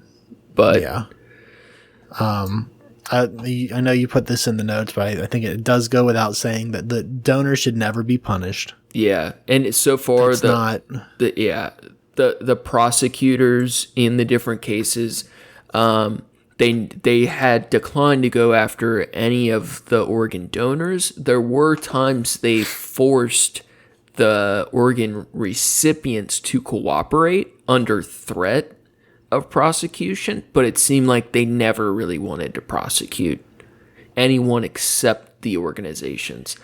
And that's kind of what I alluded to earlier. So they said Dr. Yusuf, the Dr. Fulcher, they said it was all, criminal mastermind and done by these criminal organizations. And it's always framed like, oh, it's this group of Turkish gangsters running these organ clinics, right? They're worldwide. Right. They're in all these countries. And he's like, yeah, technically we're organized criminals, but it's just because my nurses and doctors' office are all part of what they're saying is illegal. Like, right. That to me is kind of interesting, because I'm sure there are groups of organized criminals strictly trying to make money off selling organs illegally. Yeah. But I would imagine most of the criminal organizations are just the hospitals or doctors willing to do a surgery that is on the margins of the law or technically illegal. Yeah. But it's kind of it changes your perception to call that organized crime too. Yeah. Like, yeah, that's it feels almost harsh considering the it's loaded. Yeah, it's loaded, is exactly right. But it makes it hard to get an accurate read, because if we use loaded language in, you know, our news stories, so the other side of the coin is, do you take the criminal, his side of the story? Like, it's pretty fucking hard to know what actually went on. Right. Like, who the fuck knows? I don't think the documentary could even get to the bottom of that. Like, then, you know, you can talk to like the donors who, if it's a crime, then the victims here are the donors, right? So the right. Yeah. So, you know, you can even talk to them, but like if they're being, you know, pressured to, you know, to not speak out about it, or to not, you know, condemn the actions of, then that also changes it. Like, even like, you know, they talked about like, oh, it was shitty, but like it's not that they, you know, regret it or whatever. They want to talk about it. Right. There's a lot of questions with that. Like, could they, you know, if it really was done by, the surgery's done by hardcore criminals, they could be, you know, really pressured not to speak up against it. But it seemed like most of the time they were fairly happy with how things happened. Yeah. I'm sure there's, you know, edge cases all fucking over, but that makes it even more confusing. Well, my biggest question is, how many fucking people died that we don't know about? Right. Like, even if these particular doctors at this clinic, it's something like maybe like it was like 800 out of the near 4,000, so like less than 20% of their surgeries. But that's still a lot. 20% of their surgeries were basically illegal transplantations. So out of 20% of all their surgeries, do you think a couple people died or had permanent repercussions? Like, you know, people die in these surgeries, even if everything's done right. Yeah, if they, you know, even if they make it out of the surgery, you know, complications afterward and shit like that. Right, and there's no liability or follow-up. It's all just like, at least if it was legal. If one of them dies like mid, I mean, I guess they can transplant the kidney after death. I was going to say that doesn't mean that the donor or the receiver would be fucked, but like, I wonder how many like donors were just like thrown in a garbage chute at a hospital. Like, fuck this dude. This dude just fucking died on us. Throw him down the garbage chute. Fuck him. Well, they still had to, like you said, like, I mean, like in this case, like they had, you know, documentation on them, but you know, I'm sure there were many that didn't. Right. I was gonna say they still had, like, you know, they knew that this person was in the hospital. Like, they didn't just make him disappear. That would be even worse. I just really like the idea of like doctors like making a mistake and killing a patient. They just throw him down those garbage chutes in the hall. It's like, oh fuck, start over. Give me a new one. Oh fuck. So that's what those are for. Oh fucking shit, man! When I was at that rehab you visited me at, every week they would make us go to the VA for these stupid fucking AA meetings, And it was cool though because it was one of the only places. Sick, dog. Yeah, it was one of the only times you would get out all week, and the hospital has phones everywhere. So everyone would sneak off at the AA meetings and go on random floors of the basically they would release 50 junkies into the VA. And we would all cover for each other and scatter through the building like mice to find phones. Just to call people and like just fucking... Yeah, it was mostly people calling their girlfriends or family, but there'd be like people calling up dope dealers to the VA. It was just shenanigans, bro. Like, you can't let 50 junkies loose like mice into the VA. It was so funny. Every week somebody would get like violate probation or whatever. It was just a mess. But the VA staff hated it. Yeah, I can fucking imagine. It was real funny though. Everybody would walk in, and then you'd see everybody split to different floors, elevators, stairwells. Damn. Oh, such a trip. So, one of the big things that I thought was worth covering was just the black market aspect. On just, I don't know, man, I believe in freedom. I think I may not like this country, but I'm a true American. I believe in freedom to buy and sell whatever I want, whether it's legal or illegal. Dude, you know how American I am? I was looking online for there's a cologne I like a lot. And I've had the same bottle for the last like 5 years now because they don't make it anymore. It's McGraw by Tim McGraw. Dude, that's so fucking hilarious. Well, you know how American I am. I'm looking at buying it, and I gotta buy it from a scalper. It used to be like $25 at the fucking Walmart. Now it's like $150 an ounce. On what? You on Craigslist or? Yeah, basically, yeah, eBay and shit. Looking for. It's like it's open. It's been opened. It's like I'm not paying $180 for something that's been opened. Have you lost your goddamn mind? I need 5 vials of Tim McGraw's. Right. Oh my god. That's how American I am. Anyways, I don't know, like I said, I think if I were to make the decision to go and sell my kidney, I should be able to do it. As you mean, like, if I can donate it for free, I guess that's fine too. But like, if I could get paid for it, man, fuck, I would rather get paid for it, obviously. Yeah. Like if you needed a kidney, I would probably give you one, but it would help a lot if they paid me. Yeah. Well, that's the thing is like, it would have to be me paying you. Like, that's what I'm thinking is like, if I needed a kidney, I mean, you can wait for a free one. I'm not sure of even, how much you would pay. I don't think you're paying for the kidney and the transplant. You're paying for the labor of them to, kill someone and yank it. You gotta pay a premium on this one, dog. For them to scrape up a fucking somebody from a car accident and bring them in. And you want to be kidney bros? If one of us needs a kidney, bros. Let's just trade kidneys just for the funsies of it. Just like those German twins. Let's fucking trade them. How about you get 3 and I'll keep 1, and that way you can keep the third one.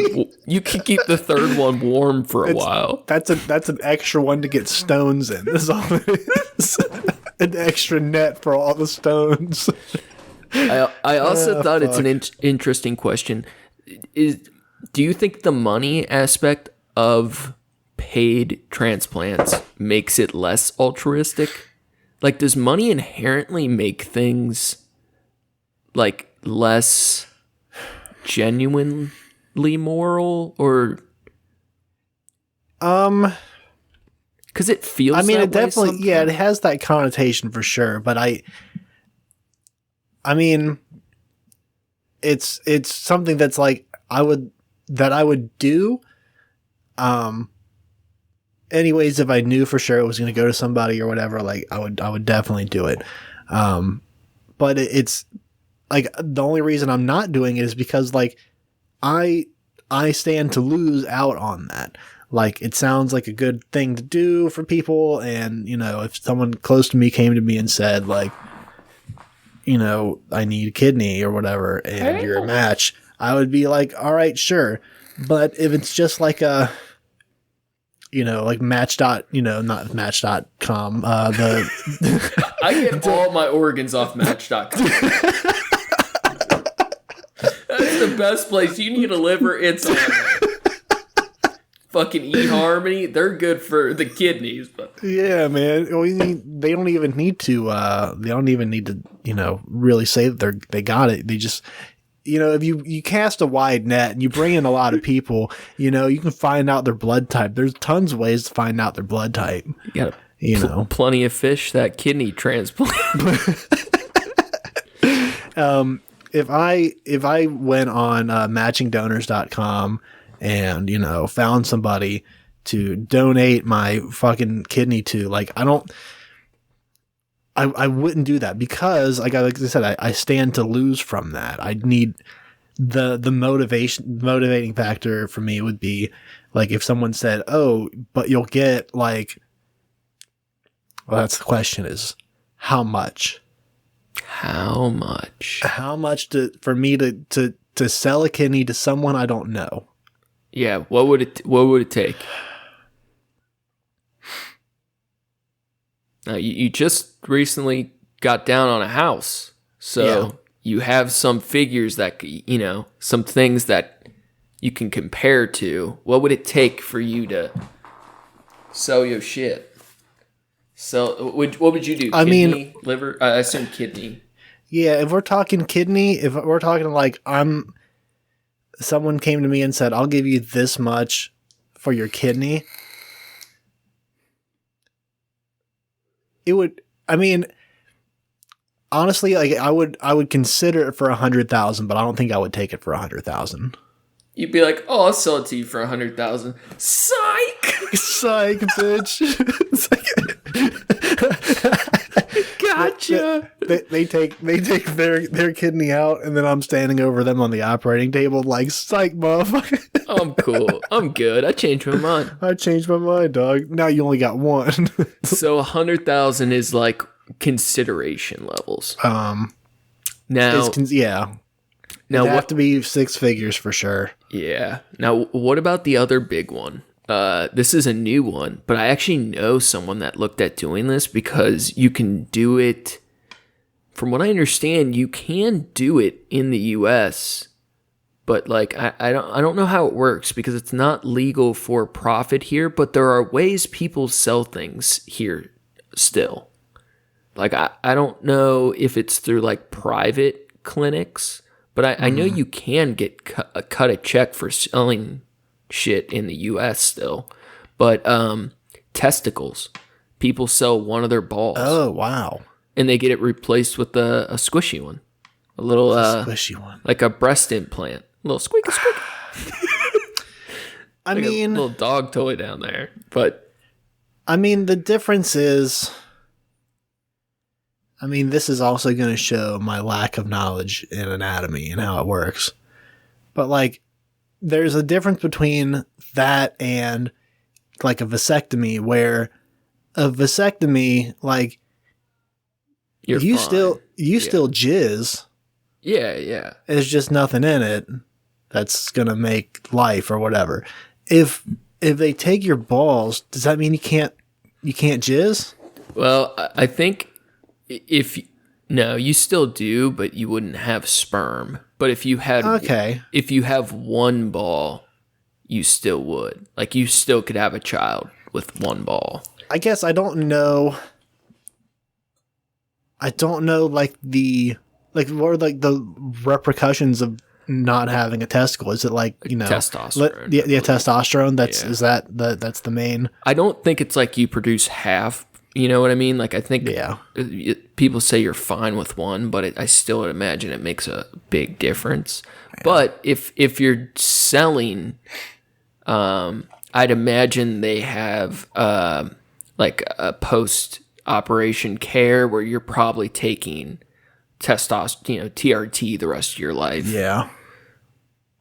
It's interesting. But that's the kind of thing is like, if it requires maintenance afterward, that jacks up the price. Like that's the only reason why I would want so much for the kidney is like, there's complications that can arise from that, and it's going to be harder to face certain complications without the kidney. So that's what makes it, less,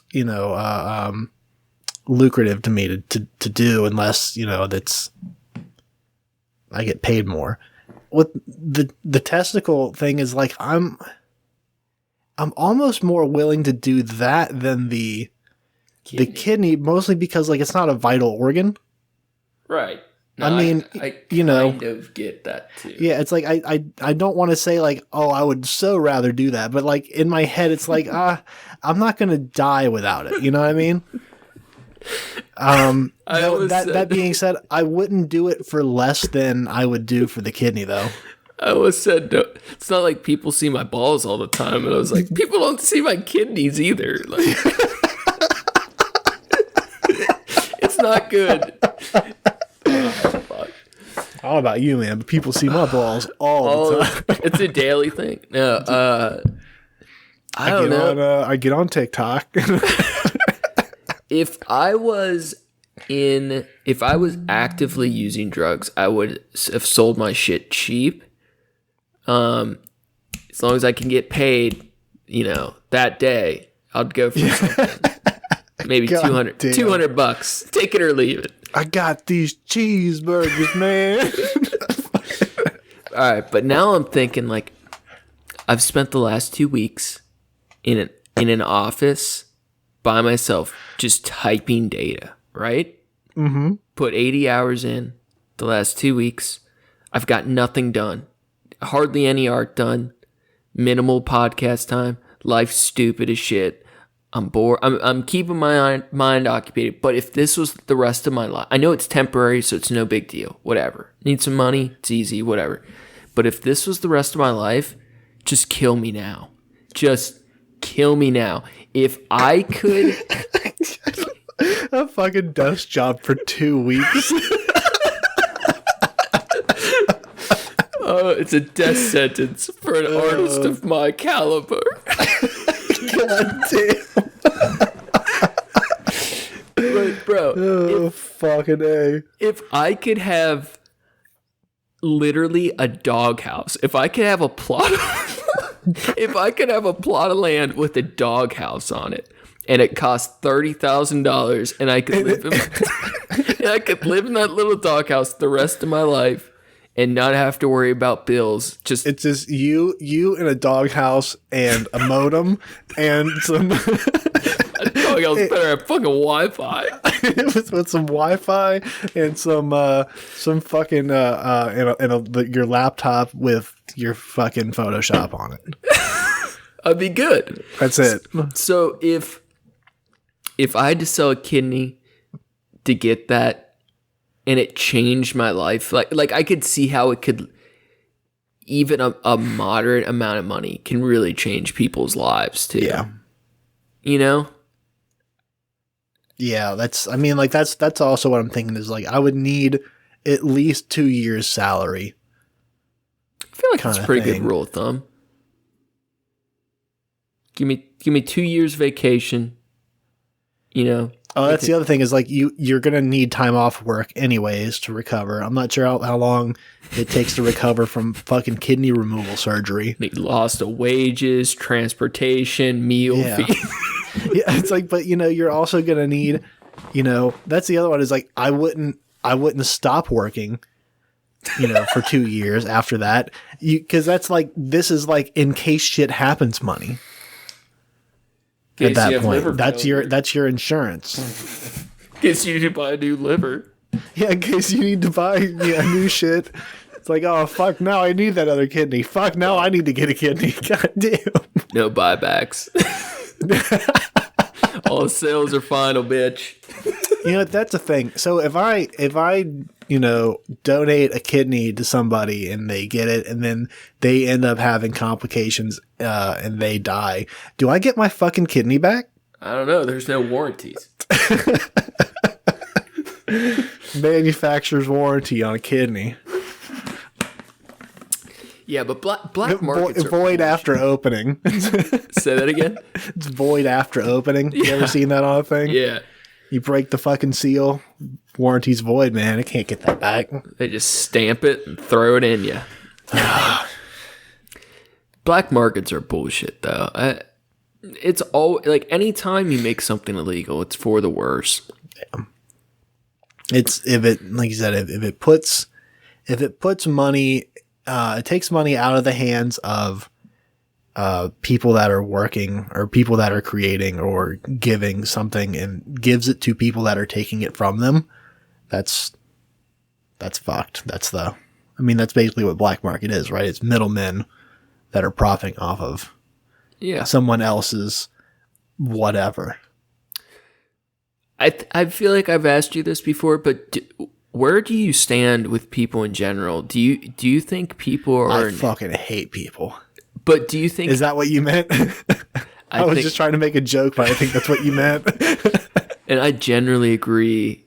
But do you think people are naturally good or bad? Like, if you had to give it a percentage. Bad. You lean towards bad. And I don't think it's like they're intentionally like hostile and manipulative. I think that they just are manipulative by nature, and it's more of a control, like not to do that.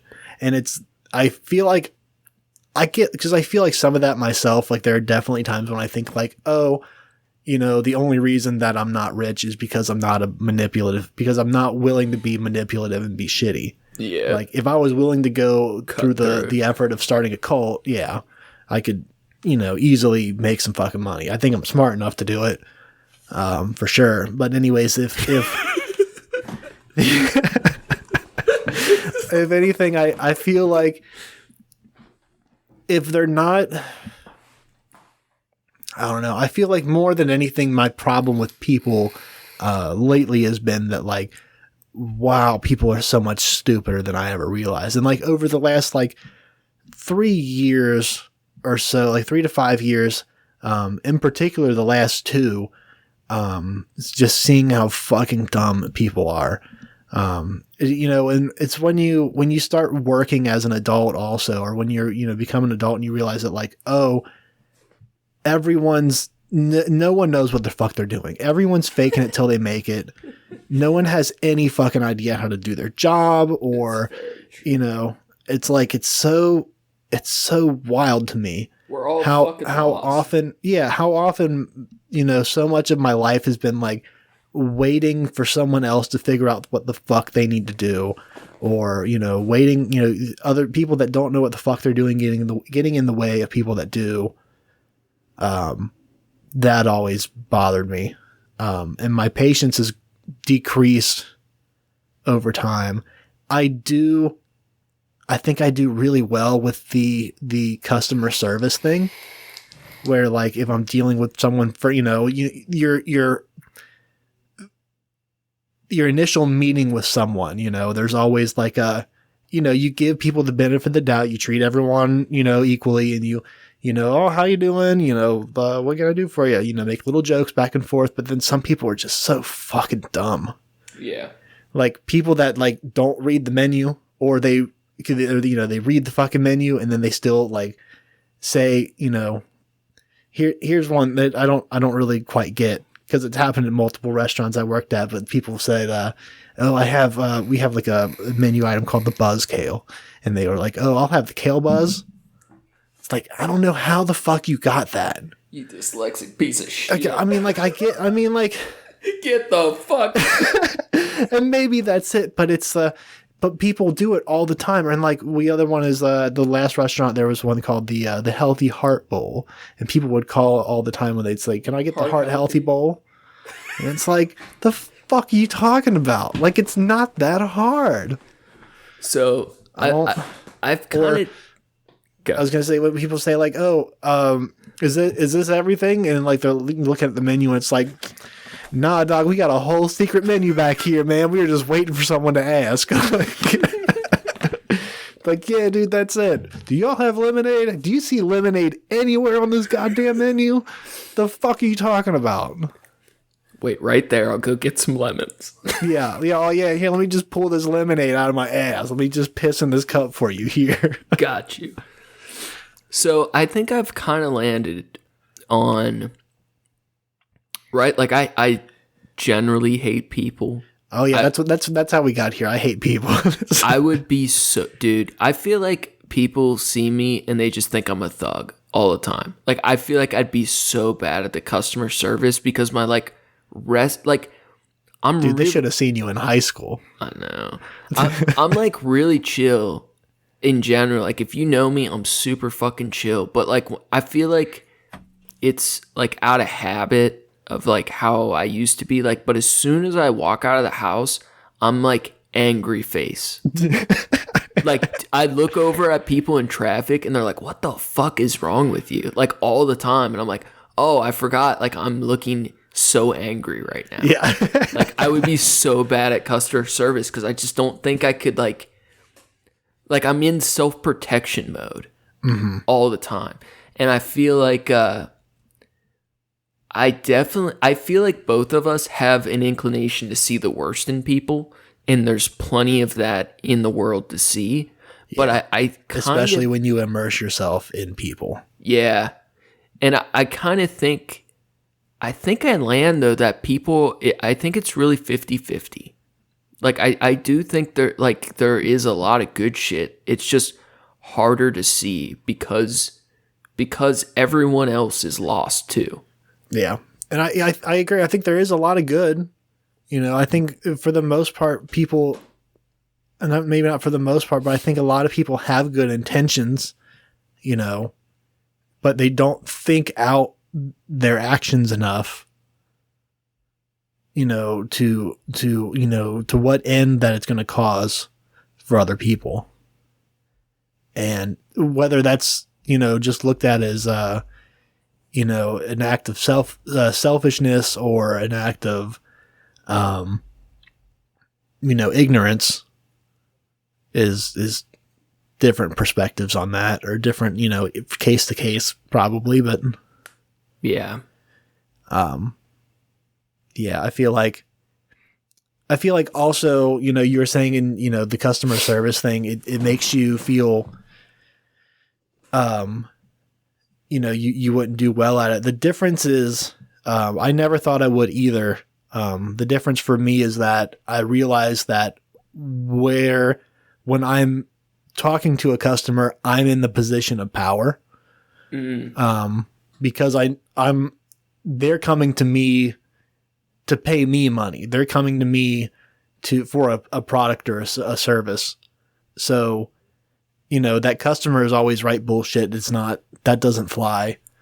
You know, if they have a question or something, like I have the answers for them. I have, you know, I have all this shit. If they want to try to undermine me or my shit, I can immediately just say, "Oh no, I don't feel comfortable selling to you." Right. You know, "Oh no, I'm not playing that shit. Get the fuck out. Get the fuck out of my restaurant. Sir, this is a farmer's market."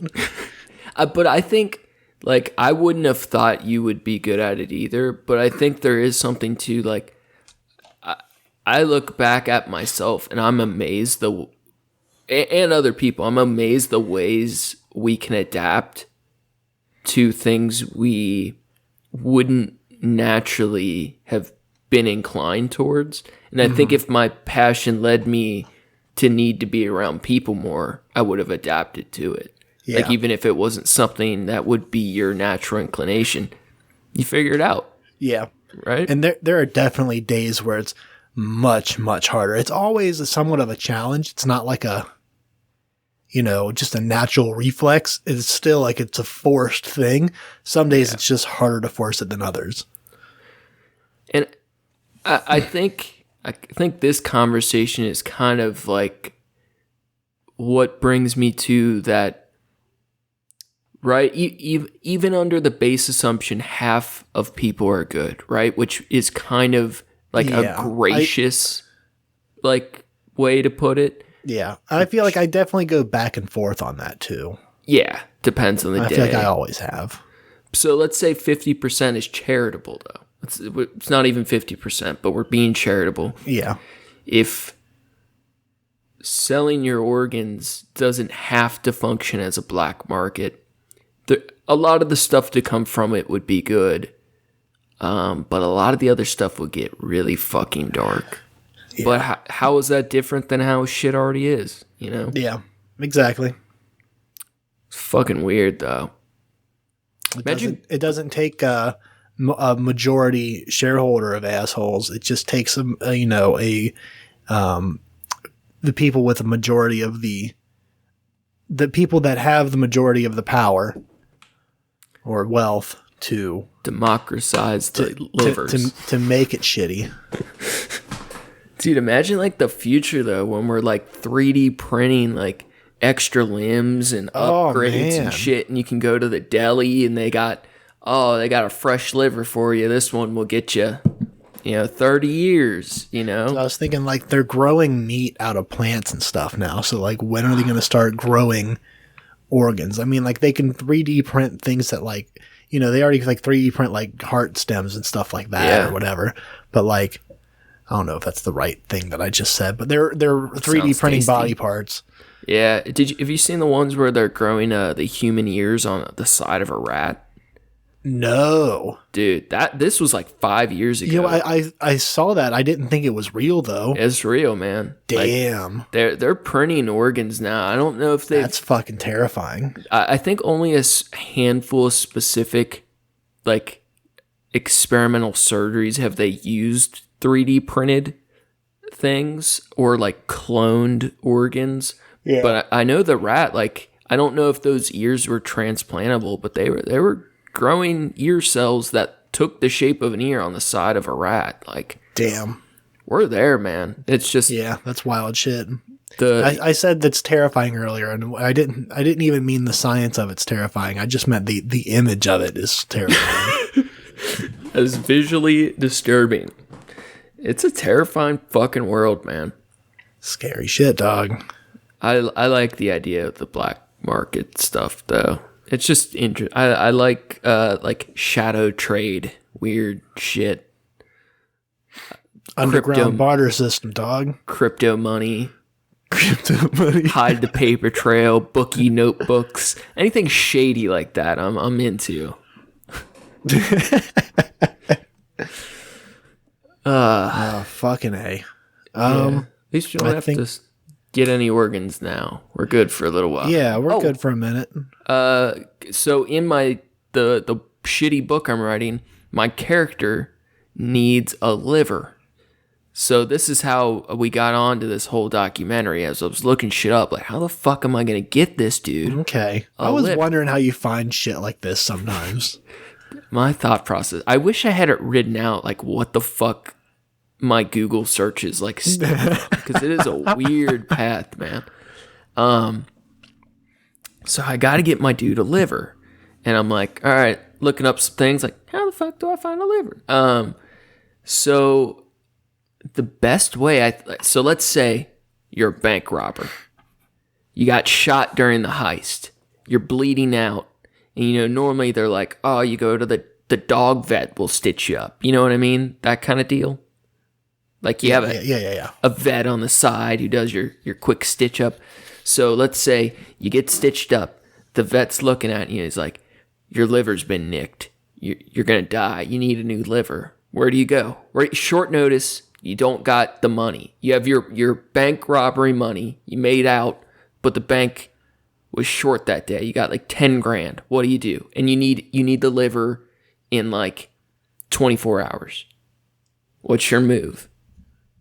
Are you asking me this? Figure it out. You're bleeding out. You're stitched up, but you got 24 hours to get this liver. You got 10 grand in 24 hours. I have 10 grand and I have 24 hours.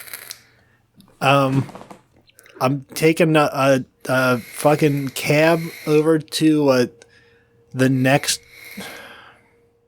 I say I wouldn't. Place? Yeah, going to your place. Like I don't know. Like I guess if I go, I think the survival instinct would kick in, and I'd end up going to a hospital. I know I'm going to get busted and go to jail, right? Yeah, but you're doing your 10 years in 8 to 10. Survival instincts is saying like, fuck, I need to go to a hospital. Yeah, it's that choice or die. What if you guys killed a security guard in the robbery? It got botched, and you're looking at death row. It's either death row or die on the spot, I guess. Yeah. I don't know. It depends on what else is going on in my life right then. What else do I have to live for? Is it me right now? Because I think there's steps in between me to going to work today or coming home from work today, and I'm robbing a bank and shot a guy. It's a good day. It's a fun day. It's a good day. So in reading, here's my solution. In reading Jessica, whatever her name is, her paper, it led me to some other research, and apparently a lot of the organ supply in the chain of like where they get these organs from, it's most often living donors getting paid cash, right? But there's also a ton of it from the medical system itself. Do you remember that big scandal of Planned Parenthood where that stupid like Veritas whatever had footage of Planned Parenthood selling abortion parts? And it was a major scandal, and it was all fake and taken out of context. And Planned Parenthood was able to sue this Republican news agency for like millions, because for like months and months it was in the news that they were selling abortion cells and shit. Wow. And it all turned out to be fake. But in the medical industry, there is a lot of clinics, doctors, and different places that do sell some organ stuff legally and illegally for research. Mm-hmm. Apparently, one of the biggest sources they've found that sells organs illegally, so these stats would only have been found from places that got busted doing it. And the biggest one that people were getting busted selling organs from was funeral homes. Oh, wow. Because, you're prepping the corpse for a funeral. No one's going to notice, especially if it's a close. Like we said earlier, you just take that shit. Yeah, they can take a liver slice or a cornea sample or, things that aren't going to easily be seen. And unless the body is exhumed or someone, there are inspections, of course. But if you're in a position of power, you could manipulate that fairly easily. Right. So you're bleeding out. You got 24 hours to get the liver. You take your 10 grand. You get a taxi. You go to the nearest shitty looking funeral home. You knock politely with a nice suit on, and then you take the funeral director hostage. And then you get that liver, and you make them take it from a fresh corpse, someone that fits your blood type, and then you got to find somebody to do the surgery. How many fucking corpses do they have fresh on hand at this funeral home? Not that many. It's probably 10 at a time. But they're all in different stages. You would need a male that fits your blood type. You might be going funeral to funeral home all day, all afternoon. Now, is that a thing that you have to have it would have to be a male? It has to be the same. That's a good question. I assume biological so. Gender. I don't think it doesn't. I mean, I don't know. I don't know. There have been cases. I think we mentioned it on our simulation theory, where you get someone else's organs and you develop memories and things of the other person's life. Like yeah, we talked about that. Very small things, or I forget what the other cases were. You develop like physical symptoms of like the organ remembering its owner. But I don't know if you have to be. I would assume if they have the choice, they're going to do a male kidney for a male kidney. But I don't know. The size difference. I don't think that it wouldn't make a difference. Oh, it wouldn't make a difference because What was it they were talking about to Walter's daughter about getting the donation for her, donating her kidney? Yeah. It was an option that she just didn't want to do. What if you're a big man, you get a little kidney? This kidney's got enough torque for me for this ride. Not enough horsepower for this boy. Fuck. My stones are going to get stuck in this thing for sure. This can't handle my stones. Oh, fuck. Oh, fucking Jesus. I enjoyed this one a lot. I thought this was fun. Yeah. I got some really weird ideas to talk to you about coming up. All right, I'm down. One of the big ones, I'll throw it out real quick. Free will. Philosophy. Oh, I thought, okay, I was waiting to figure out who Will was. Free my boy Will. Yeah, hey, Will. I mean, absolutely, yeah. I think we've touched on it enough in a couple of things that I think we have, we've opened that discussion. Yeah, that Pandora's box of nonsense. Of nonsense. Of perspective-based nonsense. You're right. I think that'd be fun. Yeah. Is there anything you want to touch on before we get the fuck out of here? No, let's get the fuck out of here. Yeah. We did get, we've been up and running, 9 months, 10 months? Something like that. And neither of us, had any audience. The Trashcats, we got our first 1,000 plays this last month. Fuck yeah. I think like 10 months, but like not like published for 10 months. Yeah, we started 10 months Like even just like doing like practice recordings and stuff. Like we've been published for like a 6? Maybe closer to 9. It's like February. I think is when we started releasing stuff, wasn't it? January or February, yeah. I want to say it was February, at least the end of January. Because we might have uploaded some things beforehand, but we didn't advertise or tell anybody about it. Yeah. But I feel like we got a pretty good start going, Yeah, absolutely. Slow, steady. I feel like we did pretty good for 2 dummy trash cats in our first so many months, and just wanted to say thanks to the people listening. And if you've made it this far and you feel so inclined, I'm not going to tell you what to do because we believe in freedom. Yeah. But if you want to tell one fellow or a comrade trash cat about this shitty podcast, feel free. And Steven's nice about it. I'm telling you, I am going to tell you what to do. And even if you don't, yeah, good cop, bad cop. Even if you don't know someone that would be like interested in this, like that was always an issue for me with like some of the things that I was interested in that we're trying to grow. And it's like, no one I know is going to also like this. Or like, I don't have, I'm not close enough with people that I would know that they would like this or not. Even if you don't know that they would like it or you don't think that they would, just, put this in somebody's, face and, tell them, hey, you definitely should check out this. You would love this. You're and a then real they're going to be like, that was a really shitty recommendation. Yeah. You're a real like, piece of shit. My bad, dog. I think you would love this podcast. You seem like an asshole. You'd like this podcast. I feel like our niche kind of became, it's like trashy people, artists, anti-theist, terrorists. Somehow people that like Andy Warhol.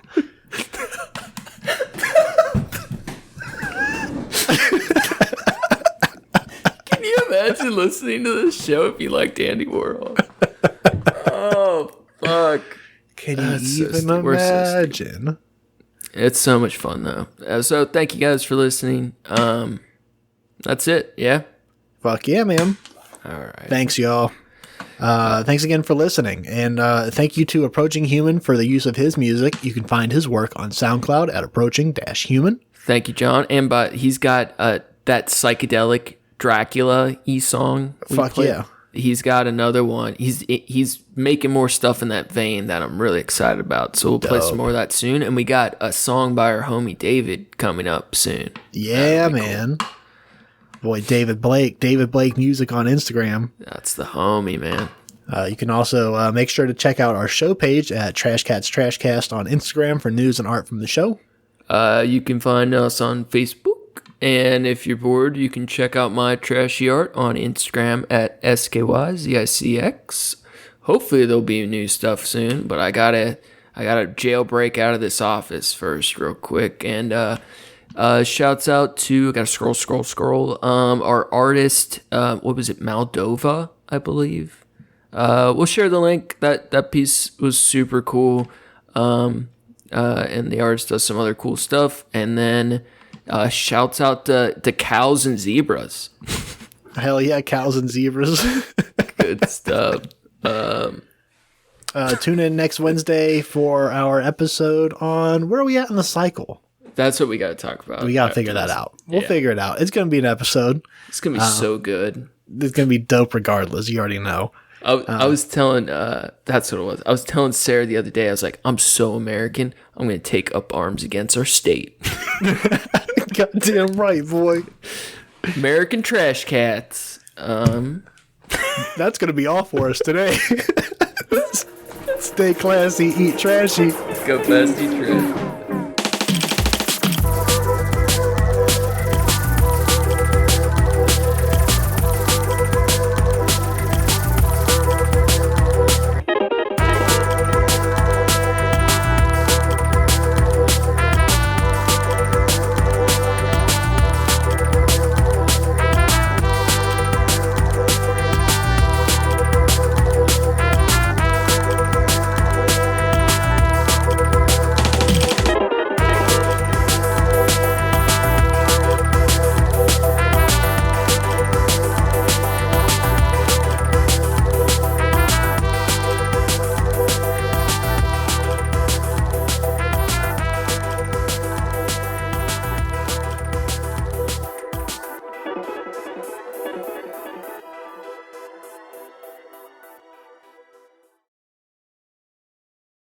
Fuck it. Fuck it. Roll the dice, baby. Yeah.